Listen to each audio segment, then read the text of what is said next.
शान्ताकारं भुजगशयनं पद्मनाभं सुरेशं विश्वाधारं गगनसदृशं मेघवर्णं शुभांगं लक्ष्मीकान्तं कमलनयनं योगिभिर्ध्यानगम्यं वन्दे विष्णुं भवभयहरं सर्वलोकैकनाथम्।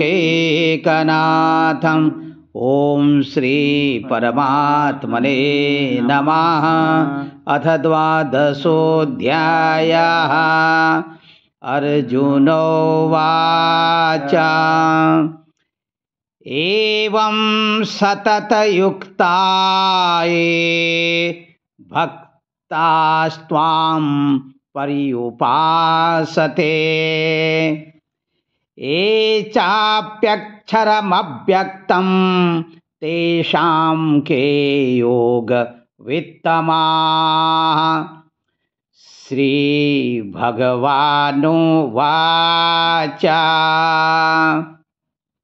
मय्यावेश्य मनो ये मां नित्ययुक्ता उपासते श्रद्धया परयोपेतास्ते मे युक्ततमामताः। ये त्वक्षरमनिर्देश्य मव्यक्तं पर्युपासते सर्वत्र गमचिन्त्यं च कूटस्थमचलं ध्रुवम्। संनियम्येन्द्रियग्रामं सर्वत्र समबुद्धयः ते प्राप्नुवन्ति मामेव सर्वभूतहिते रताः। क्लेशोऽधिगतरस्तेषामव्यक्तासक्तचेतसाम् अव्यक्ता हि गतिर्दुःखं देहवद्भिर्वाप्यते। ये तु सर्वाणि कर्माणि मयि सन्न्यस्य मत्पराः अनन्येनैव योगेन मां ध्यायन्त उपासते तेषामहं समुद्धर्ता मृत्युसंसारसागरात् भवामि न चिरात् पार्थ मय्यावेशितचेतसाम्। मय्यैव मन आधत्स्व मयि बुद्धिं निवेशय निवसिष्यसि मय्यैव अत ऊर्ध्वं न संशयः। अथ चित्तं समाधातुं न शक्नोषि मयि स्थिरम् अभ्यासयोगेन ततो मामिच्छाप्तुं धनञ्जय। अभ्यासेऽप्यसमर्थोऽसि मत्कर्मा परमो भव मदर्थमपि कर्माणि कुर्वन् सिद्धिमवाप्स्यसि। अथैतदप्यशक्तोऽसि कर्तुं मद्योगमाश्रिता सर्वकर्मफलत्यागं ततः कुरु यतात्मवान्। श्रेयो हि ज्ञानमभ्यासात्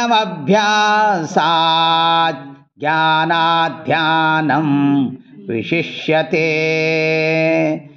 ध्यानात् कर्मफलत्यागस्त्यागाच्छान्तिरनन्तरम्। अद्वेष्टा सर्वभूतानां मैत्रः करुण एव च निर्ममो निरहङ्कारः समदुःखः सुखः क्षमी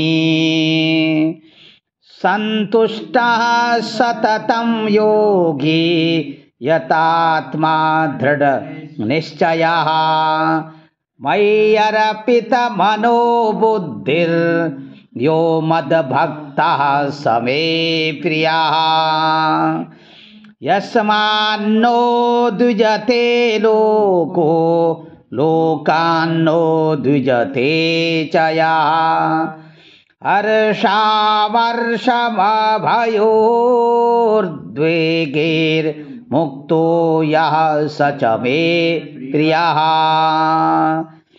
अनापेक्षः शुचिर्दक्षः उदासीनो गतव्यथः